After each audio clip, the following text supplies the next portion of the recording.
Hello, I'm Marcus Buckland, formerly of Sky Sports, and now one of the two main tennis presenters on Amazon Prime Video. And it's my pleasure to welcome you to this Business of Tennis webinar presented by the Tennis Industry Association UK. TIA UK is the not-for-profit members trade organisation bringing together companies, clubs and individuals with business interests in UK tennis.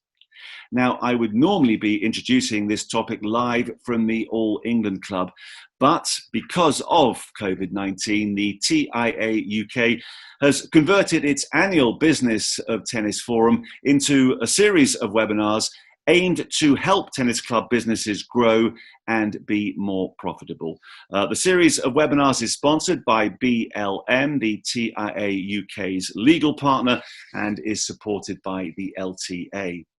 Now, the webinar topics focus on some key business issues affecting clubs and operators of tennis venues, illustrate best practice, and how clubs can maximize opportunities to grow and increase revenue. Of course, we are living in strange times and there are plenty of challenges ahead, but there's also a lot of support from the governing body and others such as TIA UK to help get tennis clubs back on track. The good news is that you don't need to take any notes because a copy of this webinar will be available on the TIA UK website. The webinar is pre-recorded, but you can send any questions to the email given at the end of the webinar and you'll be answered just as quickly as possible. We sincerely hope that you find this interesting, informative and forward-thinking. Thank you very much.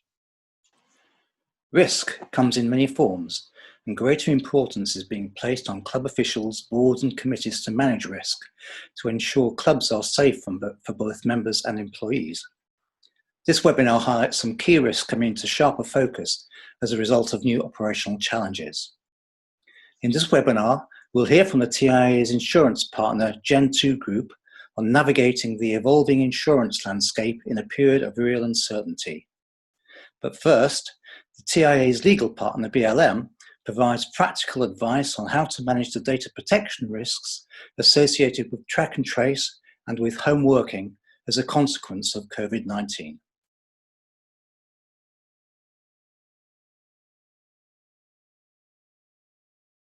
Hi guys, my name is Steve Kunsevich. I'm a partner at BLM in Manchester, although I did work before COVID-19 pretty much all across the country. We're delighted to sponsor TIA's Business of Tennis events, and in particular we're really pleased today, on a day that it looks as if there's been some progress made on a COVID vaccine, to be talking to you about risk management around COVID-19 and certainly around data protection and risk management around COVID-19. The outbreak doesn't make data protection go away, and I realise that there's been a lot talked about data protection over the course of the past couple of years with the coming into force of GDPR, but I'm hopefully going to try and make this as interesting for you as I can. As I said, my name is Steve Kunsevich. I'm a partner and I'm head of BLM's creative digital and marketing sector, which means I get to be a bit of a data geek for a living. And again, we're delighted to get this opportunity to talk to you today. So, question number one, why should you care about data protection? Well, I am going to make these slides available, by the way, after the fact. The GDPR is an EU law, although it's one that's been brought into force in UK law by the Data Protection Act 2018, and it sets out rules on how any data that relates to individuals, that's defined as personal data, can be collected, stored and used or processed by organisations, businesses and so on. If you get data protection wrong, then you could expose individuals to pretty significant harm. Cyber criminals could get hold of their data to commit crimes. That information could be lost. Medical records could be lost. There's any number of different ways in which you could cause harm through processing or through unauthorized disclosure of personal data. Now, that ties into the fact that when you comply with data protection law, all that's expected is that you need to look at the risk that you pose through your processing of personal data, and make sure that you have the right kind of compliance regime in place to mitigate against that risk. It's called risk-based compliance. It's probably nothing new. You probably may know about it already. But another reason why you should care is that breaching the GDPR could expose you to significant harm, as well as individuals. And certainly harm in terms of the business means that you could end up getting fined by the ICO. I think it's fair to say a lot of businesses are a little bit complacent about data protection at the moment, because we're not seeing these huge eye-watering fines just yet, apart from against people like Marriott and British Airways. But you can be fined up to 4% of global turnover for the most serious breach. And on top of that, increasingly you can face a legal claim on the basis of a data breach by individuals that are affected by that breach. Certainly, if a breach happens, is reputational damage involved, and you may lose customers. More importantly, dealing with a breach is stressful for everybody involved. It takes time, it takes expense, and it can lead to significant sanctions. And unfortunately, we're 2 years on from the GDPR coming into force, and the Information Commissioner's Office, which is the privacy watchdog in the UK, expects more from you now than just good practice. You're meant to move beyond the honeymoon period and really be committed to getting personal data protected properly. In terms of what personal data is, well, basically, it's any information that relates to a living person in a way that can identify them. You can identify them through their name, an ID number, location number, any other kind of identifier. I would assume that most information that you collect that relates to an individual that is alive is going to fall under the definition of personal data. And good examples of that include names, addresses, family details, health and medical history, although we'll talk about that a bit later, lifestyle information, education, training, employment, financial information. You look at all that and say, God, do I need to comply with this to the expense of everything else? No, you don't. As long as you have what's referred to as a lawful basis for processing personal data and you stick to the data protection principles, you can collect it and you can use it however you intend to, or at least in most cases. And having said that, processing in terms of personal data covers some very specific issues. So basically anything you do with personal data is going to count as processing. And the important thing to remember is that whoever the organization is that decides what personal data is going to be collected and processed, they need to comply with the Data Protection Act 2018, GDPR. And processing, as this definition sets out here, is pretty much anything you do with personal data, collecting it, recording it, organizing it, disclosing it, erasing it, and even destroying it. So having said that, you need to stick to the principles. What are they? Well, there are 7 actually. This only deals with 6. Lawfulness, fairness and transparently, purpose limitations, data minimization, accuracy, storage limitation, integrity and confidentiality, and number 7 is accountability. So digging into that into a bit further detail, like I said before, if you're a data controller, if you decide how personal data is collected and used, then you need to make sure that you comply with data protection law. Processors, people who do things with personal data on your behalf, also need to comply, but not to quite the same standard. But if you are a data controller, then you do need to be provided with these principles. Lawful fairness and transparency means that you need a legal reason for using personal data. That's a lawful basis. You need to do so fairly and transparently. And you do that by telling people what you're doing with their personal data, what you're collecting, and why you need to process it. You can only normally collect personal data for a very specific, explicit, and a legitimate purpose, and not use it in a way that's incompatible with that purpose. You need to make sure that you only take information or just enough personal data that is limited to the purposes you need it for. You can only hold on to it for a certain amount of time, only as long as you need to achieve your purpose. You need to make sure that personal data is kept accurate, and when you're told to amend it, you do so very quickly, and you need to keep it secure. You need to ensure security against accidental loss, destruction, or damage, using what we're going to refer to later as technical or organizational measures, and you need to be accountable for all of this. How you demonstrate accountability is actually, well, on the one hand, it's relatively straightforward, but on the other hand, it can be seen as a bit of a movable feast. You are accountable for data protection purposes to the individual data subjects whose data you hold. You're accountable to the Information Commissioner's Office as the regulator. You're accountable to each other, and the way you demonstrate that is making sure that you have good data protection practice in your business or your organization or your club. You follow guidelines, you have policies and procedures in place, and you flag up any issues to your data protection team as soon as you can. You may not need to have a data protection officer, but it is a very good idea to have somebody who takes responsibility for data compliance more generally. So responsibilities are, well, let's go back to the image there for a moment. Only collect just enough data that you need to, where the law lets you do so. Be fair, be transparent, get consent where necessary. Only use personal data where it's part of your role. Always seek advice if you're in any kind of doubt. Always tell people what you're doing with their data. Allow for opt-out. Explain why you're using it. Only connect just what you need. Only hold on to it for just as long as you need to. Keep it confidential, and only transfer personal data outside the UK in certain very specific circumstances. So having said all that, that's background. What I'm going to talk to you now are what I'm going to talk to you about now are your specific obligations around track and trace data. So track and trace is a new issue for us. Obviously, we've only had to really deal with it as part of the response to the COVID-19 pandemic, but data protection compliance is complicated enough. You've got now new legal obligations, at least when we're out of lockdown, as clubs and venues to collect personal data for track and trace purposes. Bear in mind, you can't use any kind of personal data in a way that's fleeting, detrimental, or beyond the expectation of the user. And if you're using personal data, however, for track and trace purposes, that is going to be what's referred to as a lawful basis. You're going to have a legal reason for doing so. You may say, well, do we want to rely on the fact that we're carrying out a public task, the fact that we're carrying out a legal obligation? Shouldn't we just get consent? Well, you may get consent, but that can cause more problems than it solves, given that consent's actually quite a bit more difficult to get under the new law than it was under the old one. So there may well be any number of other reasons for you collecting that data. I'd say consent is probably at the bottom of that list. Bear in mind that all you need to collect for track and trace purposes are names, contact details, and dates and times of visits. Bear in mind as well that personal data needs to be accurate. And so you don't need to be collecting necessarily any kind of detail about their health situation at the moment. You just need to know when and when they came into your club. But bear in mind, as far as accuracy goes, if individuals give you false information, that's not necessarily your problem. All you need to do is make sure that you record it accurately. Your staff certainly are going to need some data security training, so don't use open access sign-in books, don't use paper files if you can.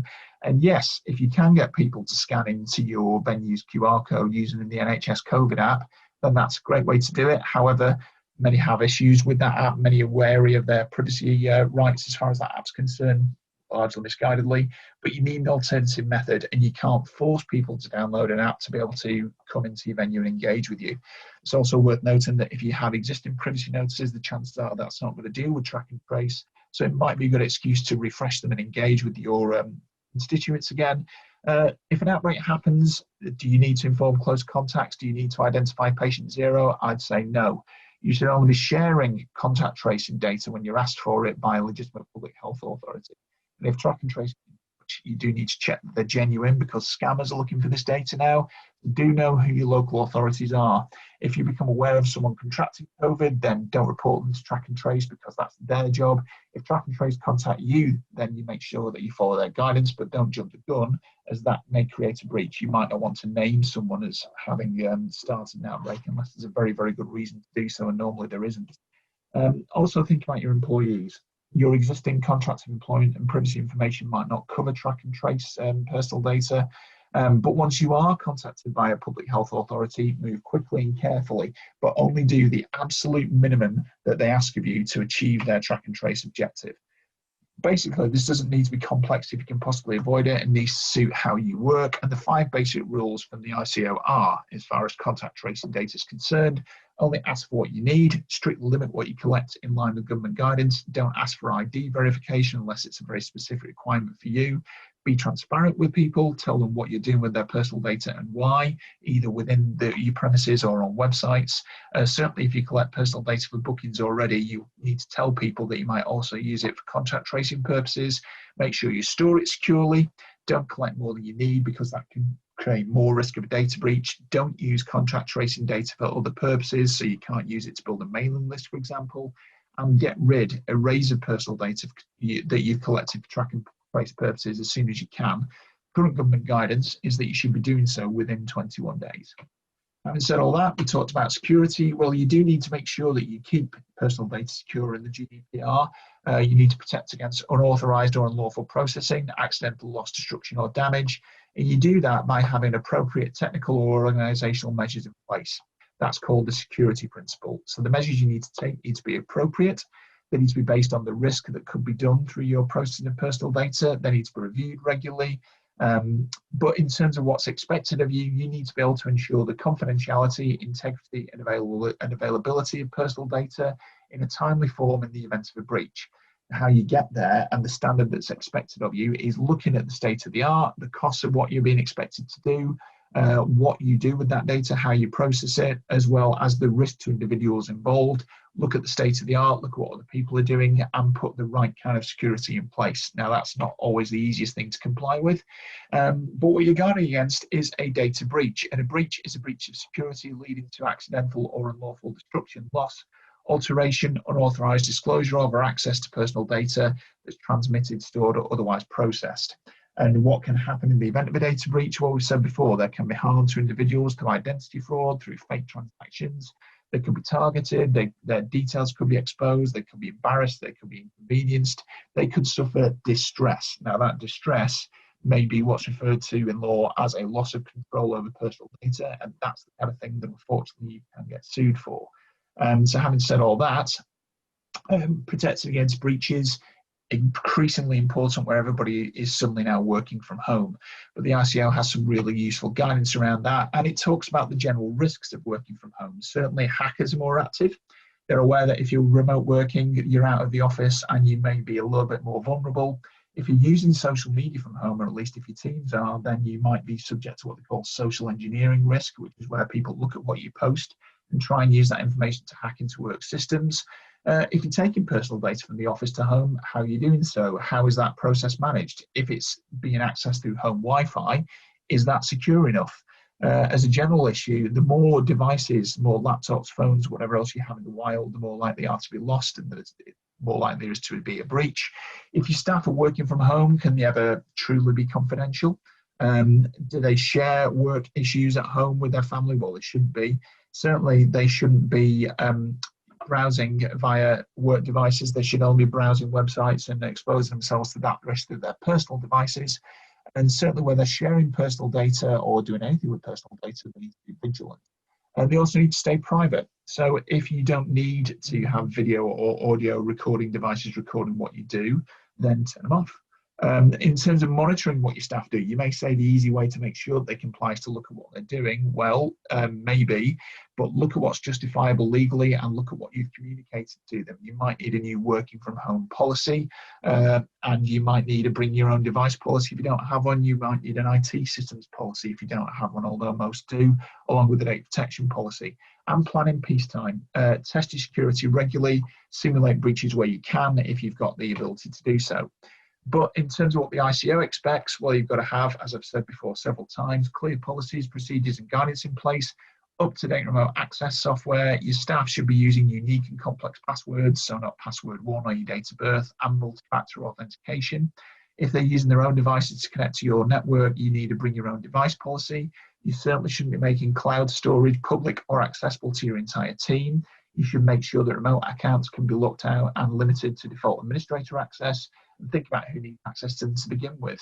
You should be limiting email forwarding, and you should have forwarding rules in place, and you should only allow emails to be sent in relation to work issues from your own preferred email and messaging solutions. So the top 10 tips working from home, like I said before, I know it's a bit of a broken record, but follow your policies, your procedure and guidance. If you're doing something that is easier or a shortcut, or you're using a private account, for example, to log into a work system or send a work email, that's likely to lead to a cyber attack or a personal data breach. Only use what the business is happy with for handling personal data if it's been risk assessed and if it's designed with the enterprise in mind. Think about confidentiality. Keep your family and friends away from where you're working. You might want to think about blocking your screen off, and certainly when you walk away from your screen, lock your device. Take care of printouts. If you are printing at home, if your system lets you, do you have a shredder? If not, can you come into the office to dispose of it securely, because you'll probably need to. And certainly don't mix your data with that of the business. If you're using your own device or your software with permission, do use separate accounts and folders and lock them up. Put your devices, put printouts away at the end of the working day. That's good for your mental health, if nothing else. Don't click on unfamiliar links or attachments, including any that are headed up as a coronavirus update. Use a strong password. Communicate securely and stay up to date. If you are turning your laptop off at the end of the day and it's updating your security software, please let it do so. Certainly, if you're going to use company devices to do work, then that's the best option, but it's not always the least expensive or the most easily available. Company devices can be supported and updated remotely. They're usually harder to break into, but you could use your own. You could use personal devices to access company systems. That's more cost effective, but it can be a higher risk.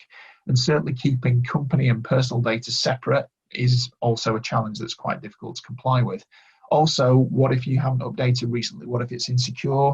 If you've used it for online shopping, for example, your details could already be out in the wild. You could have out-of-date software. You could be sharing a device between a family member, and that's obviously a big risk when it comes to personal data.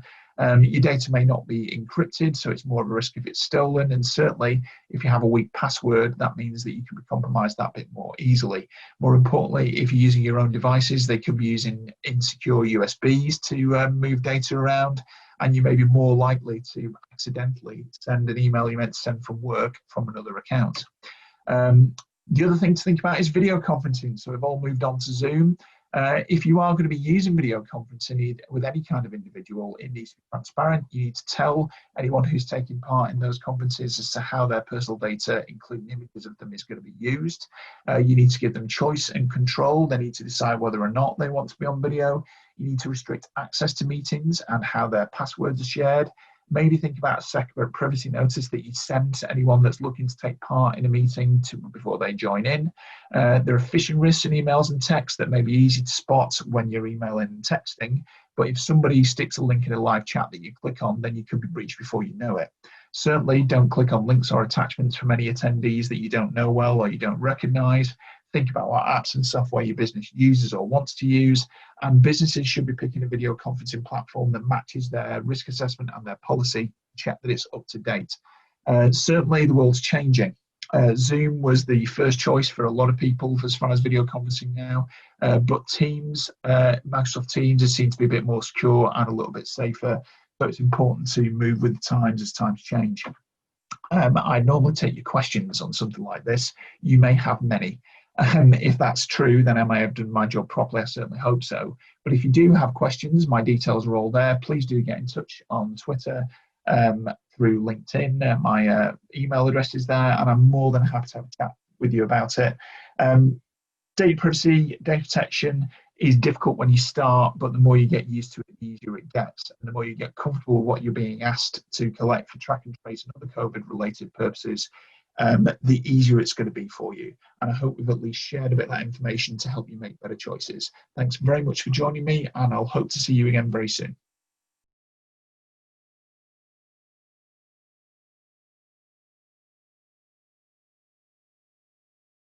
Hello everyone, thanks for joining today's webinar. We are Gen 2 and we're proud to be working in association with the Tennis Industry Association to bring you this webinar and also the club business reports that you may have also seen. So in terms of what we're going to talk about today, the presentation should be around 15 minutes. We'll try and keep it fairly light and move through fairly quickly, but we'll just give a very quick introduction to us as a business and us as individuals. And then the crux of the conversation will be about the insurance market and the challenges that we're all going to face over the next couple of years or possibly longer. But most importantly, a little insight from us as industry professionals in terms of how we think you can best navigate that. So we'll kind of summarize at the end. So without further ado, in terms of us, very quickly, we're not here to promote our wares, but we are Gen 2 Group. We're a fairly new broking organisation. We've also focused heavily, not just in the insurance broking aspects and placement and claim support, but we obviously focus also on risk management, helping our clients prevent losses and manage their risks and controls. And also we have a financial services business. So from a commercial aspect, that's mostly focused around employee benefits, but we also do individuals, private wealth, retirement planning, etc. So hopefully quite a holistic kind of group offering. Individually, my name's John Nottingham. I'm the founder and group CEO of Gen 2 Group. I formed the business in 2017, having spent the best part of 25 years in insurance companies and in the corporate world. So I've seen seen most brokers and how they do things, and basically decided that I wanted to have a go at starting one. I think we can do things a little bit differently, and there's a good opportunity to set ourselves apart. Morning, everyone. I'm Paul Dudley. I'm the group chairman. It says on the slide you're looking at a 40-year industry stalwart. That basically means I've got a bit of grey hair. Spent the whole of my working life in the broking world. As it says there, most notably leading probably the UK's leading motorsport broker in the early 90s. Co-shareholder with John, and looking forward to today. Thanks, Paul. So let's get into the meat of the topic. So there's an awful lot of noise around the insurance market right now. So I just want to talk through kind of what's happening, why it's happening, and as seems to be with everything in the world right now, there's a lot of misinformation and a lot of noise out there that you need to kind of cut through. So hopefully give you a little bit of insight in terms of how to do that. So the insurance industry talks an awful lot about hard and soft markets. Essentially, it's a fairly basic supply and kind of demand issue. We've been through some tricky times as an industry before, so without kind of dwelling on the past, some of you, if you're old enough, may remember things like a North Sea storm surge around the Thames estuary. Is quite a large event back in 53. 87, there was some significant, the Great Storm provided a huge event for the UK industry. There's Baltic Exchange, terrorism, IRA in London, in the city of London in 92 was a massive event. And probably most notably of recent times in 2001, which was the last kind of real trigger for a hard market. Two very large events from a UK and a global perspective. In the UK, a large insurance company called Independent Insurance went insolvent.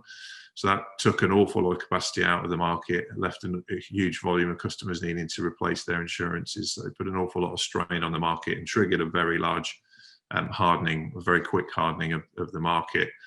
But then obviously in September, the atrocities in New York had a huge impact, probably the largest ever insurance claim individually, just took an awful lot of capacity out of the market. So for the next few years, we saw a very difficult and very different market, having had probably the best part of 10 years through the 90s of what was a really, really soft market. So quite a big and quite extreme fluctuation.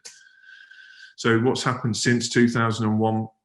Essentially, we had a few years of what was a harder market. The capacity took a long time to rebuild, although the investment environment was fairly buoyant through that period. So actually, until obviously 2008, so that kind of helped. Premiums went up fairly dramatically.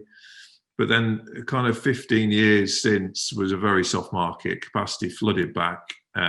Investment returns meant huge profits in the sector. So it was a very attractive place to put your capital. So there was definitely a supply exceeding demand. And from a consumer perspective, you'd have seen prices going down consistently and or worse, being incredibly stable. So as a reluctant but necessary purchase, a lot of people saw a lot of apathy through that period, and you didn't really have to try too hard to kind of keep a fairly stable insurance program.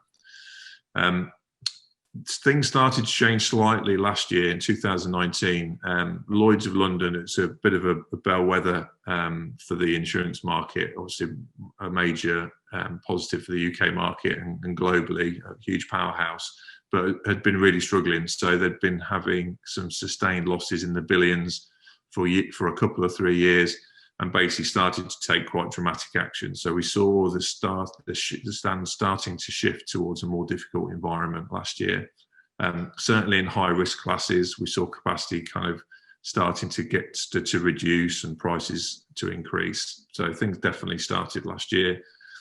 But in 2020, I hate to use the most overused word this year is unprecedented, but we have seen a hugely unprecedented kind of combination of factors at a very macro level. Rarely have those hard insurance markets really coincided with a major recession.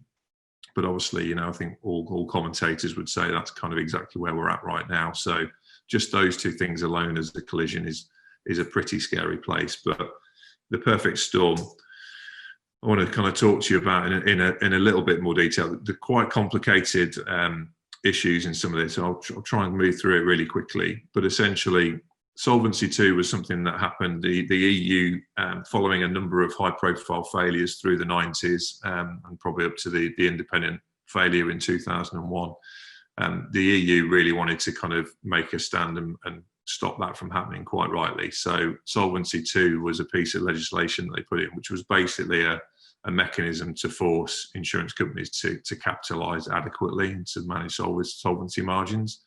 So what it actually meant was a huge amount of capital requirement for insurance companies. So you saw people either reduce the capacity of what they could write, because the more business they write, the more solvency margin they had to build and the more capital requirement that they had. So in a nutshell, huge amount of capital got sucked up through Solvency II, and through the recession of 2008 and the and just political impacts, that kind of got delayed in terms of implementation all the way through to 2016. So that's only really just started to bite. Also in 2017, a real silent contributor to the problem that you might not be too aware of is something called Ogden. And Ogden is a government-led sort of discounting. It's all around how personal injury claims are calculated. So without going into the minutiae of how that is, that basically has meant that injury claims, so obviously impacting on liability classes in particular, but also on motor with personal injury. You'll see the calculations basically mean that you're seeing more than 100% increases in injury payouts. So a combination of that, it doesn't take a maths genius. If you're paying out over 100% more in terms of compensation, then clearly there's a rating adjustment that needs to be made, and quite a major one. So that's something that's kind of gone under the radar. In general, having 15 years of depressed property rates, the property insurance market was basically really teetering on the brink last year. So they had everything crossed going into 2020 for a good year, hopefully a benign year. And then obviously in January and February, storms Dennis and Kira basically ripped through, and the 500 million loss start to the year was exactly not what they needed. So property insurers were already kind of backed against the wall.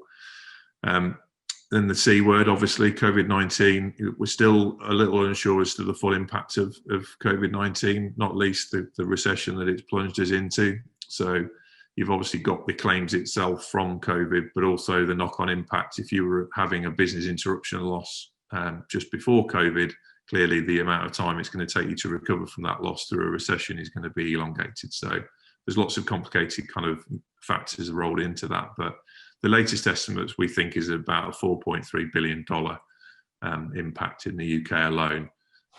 We'll talk about globally in a sec. So globally, COVID obviously is a huge impact, but from a hurricane season perspective, without talking too much about climate change, but we are seeing an increasing trend in the global hurricane season, which has a huge impact on reinsurance. 29 hurricanes this year already puts 2020 at one of the worst years on record. Just to put it in context, the average hurricane number of hurricanes a year would always typically be somewhere around 11 to 12, 13 is a normal year. So 29 is absolutely incredible. They've even, in terms of naming the storms, they've even had to go into the Greek alphabet to try and fix that. Reinsurance. So most insurers are going to buy their reinsurance treaties from the 1st of January. So this is how insurance companies kind of offset some of the risk that they carry. All these global losses are going to have a huge impact in that reinsurance renewal season. So if insurer A has a 50% increase in their reinsurance treaty, clearly that cost needs to get passed on. So that's going to get felt kind of all the way down into the customer and consumer insurance policies. And then last but not least, the investment environment has a huge impact on insurer profitability. So even in a soft market, they can run their actual insurance underwriting business at a loss if they're getting a 6 to 10 point investment return. They can run it what they call a combined operating ratio at 106 because they know that they've got a 10 point margin to be gained from investment. Well, obviously, we're in the lowest investment environment probably in history. So the losses from that alone are predicted to be 96 billion globally. So all in all, 2020 as an individual year is looking like it's going to be in excess of 200 billion as a loss, which, again, to put into context, the worst year prior to this year would have been somewhere around $100 billion as a loss globally. So it's easily kind of doubling the worst ever performance, which is a terrifying statistic. So in terms of cutting through the noise, let's try and get through the key headlines on that very quickly. So be under no illusion, the insurance market was going to become extremely challenging, and definitely we were going to move into a hard market in 2020 without COVID. So if your current advisor is talking to you about COVID-19 being the cause of a difficult market, that's absolutely not true. It's a significant contributing factor to it for sure, but there are much bigger, much more macro complex issues that have basically plunged us into this hard market, and things that do actually legitimately have to change. Particularly when you bear in mind that, and the news headlines won't have escaped you, I'm sure, but over 95% plus of UK businesses have no cover for COVID. So it's difficult to blame COVID when every 95 out of 100 businesses have absolutely no insurance support whatsoever around COVID. So the industry is not trying to recoup COVID-19 losses. The hard market is coming from much, much more complex reasons than that. And I think having anyone who's buying insurance needs to really understand kind of that outlook and why that's happening, because it obviously helps point to kind of how to navigate through, which we'll come on to. Cover for pandemics is not available. The majority of insurers, after H1N1, back in the 90s or 2000s, that basically had already excluded most pandemics. So that's why 95% plus of businesses didn't have the cover. The few didn't mean to give the cover, but they had work policy wordings that exposed them to cover pandemics. So they're in the courts right now. Again, you probably have read in the press. But there will be no cover for pandemics. The insurance mechanisms that are in place traditionally are just not geared up for it in exactly the same way that it's not geared up for terrorism losses. So the government had to set up a separate terrorism pool specifically for that reason. There absolutely is a need to do the same from a pandemic, because it's not a case of if there will be another one, it's absolutely when. But from a business perspective, whether you're a community tennis club or a bigger club, or whether you're a business supporting the tennis industry, how you prepare for the next pandemic and without the insurance support, there's still lots of tactical things that you can do to do that. But the good news is capacity supply will return to the market, rates will stabilise and soften again. It's still seen as an attractive sector to put capital. So, without doubt, there's still an awful lot of private equity money flooding in, particularly around mergers and acquisitions. So we're sure that the cycle will move through, but in the meantime, it will without a doubt be another kind of big pressure on UK economy at what is an already very challenging time.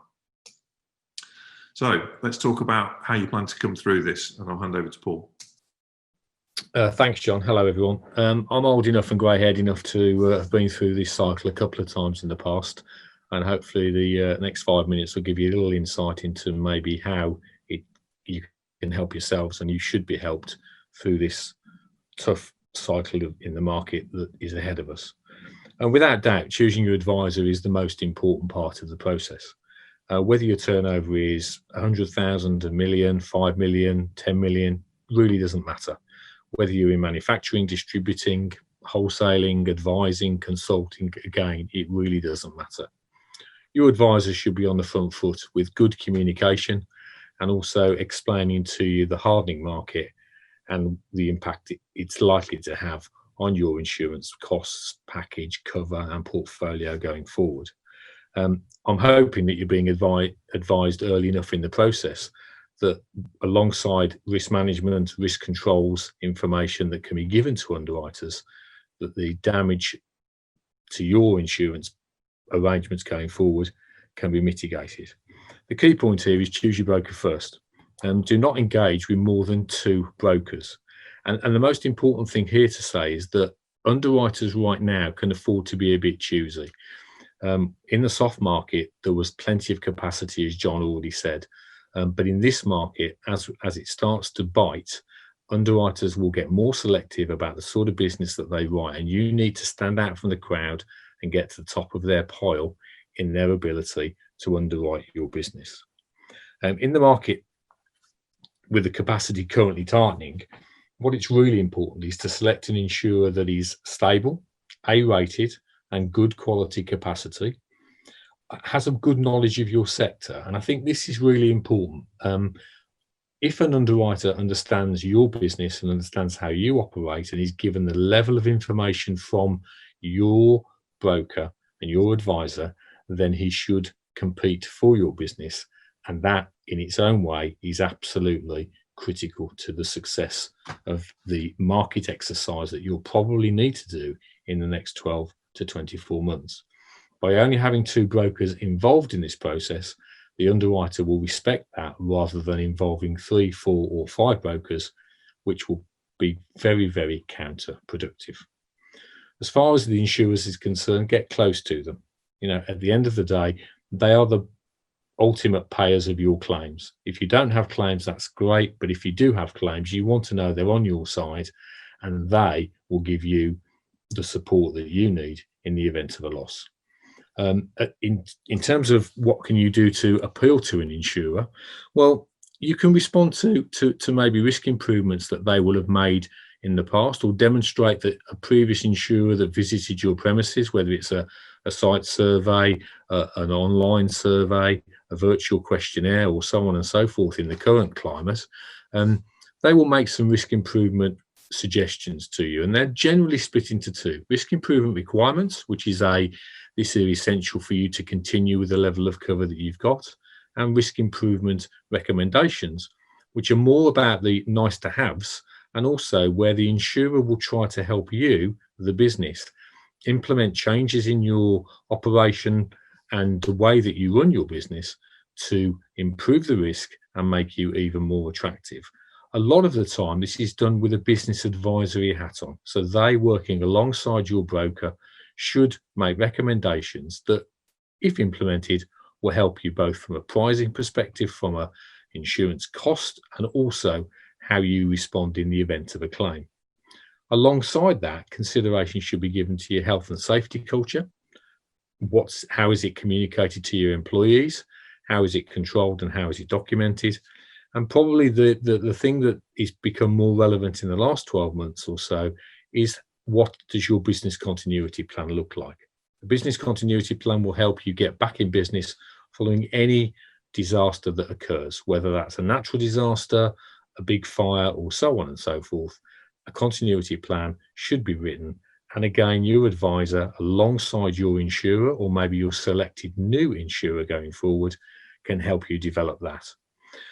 There will be a temptation, because of rising costs, to cut cover. We would strongly recommend you didn't do this. Rather than that, try and find an insurer that listens to your story, that's projected properly by your advisor, and if anything, maybe take a small amount of self-insurance over and above the normal policy excesses and so on that are on your current covers. That's much better than cutting out a raft of cover just to save a few pounds for the short term, which could damage you in the event of a loss. And overall, take ownership where you can. It's your business that is being projected to insurers and to underwriters. And without that story being told properly and professionally, you will struggle as the hardening market bites to get sensible terms and get an underwriter to compete aggressively for your business. Advise the underwriter in plenty of time that you're keen to work with them. Don't be afraid of asking your current advisor to work with you on 2 to 3 months before renewal. And gone are the days where it should be a once a year discussion. From our perspective, it's a consultative process now, and particularly over the next 2 to 3 years before, as John has already said, the market starts to take the edge off its current pricing and its current rating increases. That'll be the time when you'll start to reap the benefits of the hard work that you put in now by stabilising your insurance cost. So there is absolutely no doubt there are stormy conditions ahead. We wish you well. stay safe, and thank you from John, myself, and everyone at Gen 2. Well, we very much hope that you found this webinar of interest to your own business. Tennis has been more fortunate than some other sports in being able to get back to some sort of normality at a relatively early stage, and many clubs have recorded an increase in interest and membership during the pandemic, which of course is encouraging for the industry as a whole. From my own personal point of view, Prime Video were thrilled by the number of people who watched the Battle of the Brits at the NTC during the summer, then the Cincinnati event, which of course took place in New York, the US Open itself, and most recently the Italian Open in Rome. If you want to ask a question in relation to the contents of this webinar, you can email phil@tiauk.org. That's phil@tiauk.org, and you will receive a response shortly afterwards. Details of other webinars and information on the TIA UK can be found on the website tiauk.org. And that is it. Thank you very much for watching.